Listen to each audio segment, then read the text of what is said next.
বিএনপির ভারপ্রাপ্ত চেয়ারম্যান তারেক রহমানের নির্দেশনায় রাজবাড়ীর সদর উপজেলার পাঁচুড়িয়া ইউনিয়নের অন্ধ গফুর মল্লিকের বাড়িতে ছুটে গিয়ে নগদ অর্থ অনুদান তুলে দিয়েছে বিএনপি পরিবারের একটি টিম।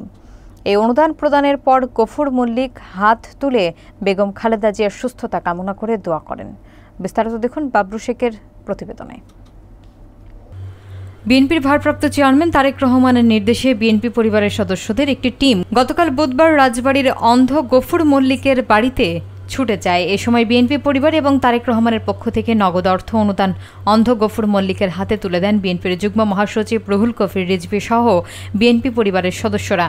রাজবাড়ী সদর উপজেলার পাঁচুড়িয়া ইউনিয়নের খোলাবাড়িয়া গ্রামের নিঃসন্তান অন্ধ গফুর মল্লিক ভিক্ষাবৃত্তিকে ঘৃণা জানিয়ে নিজ উদ্যোগে নাড়ু ও মুড়ি তৈরি করে গ্রামে বিক্রি করে জীবিকা নির্বাহ করতেন।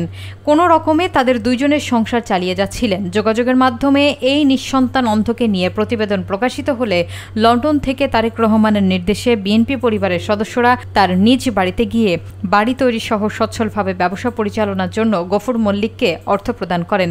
এ সময় গফুর মল্লিক বেগম খালেদা জিয়ার সুস্থতা সহ তারেক রহমানের ধানের শীষ নির্বাচনে বিজয়ী হওয়ার জন্য হাত তুলে দোয়া করেন।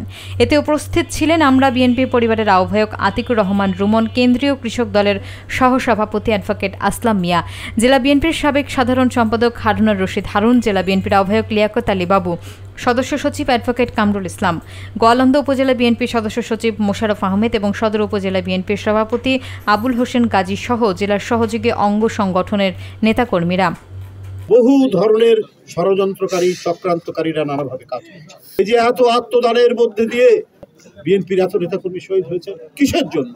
যে আমরা একটি জনগণের ইচ্ছার একটি রাষ্ট্র করব এবং জনগণ তার ইচ্ছায় তার সম্মতিতে যে দলকে ক্ষমতায় বসাবে সেই দল আইন অনুযায়ী নির্ধারিত সময় অনুযায়ী তারা শাসন করবে এবং সেই শাসনে যদি ত্রুটি বিচ্যুত হয় জনগণের কাছে তারা জবাবদিহি করবে। গফুর মল্লিকের মতো একজন মানুষ যিনি দুই চোখ অন্ধ, ঘর বানিয়ে থাকতে পারে, ব্যবসাকে আরো বাড়াতে পারেন, বৃদ্ধি করতে পারেন, সেই জন্য আমরা ভারপ্রাপ্ত চেয়ারম্যান তার সহযোগিতা নিয়ে আমরা তার কাছে এসেছি।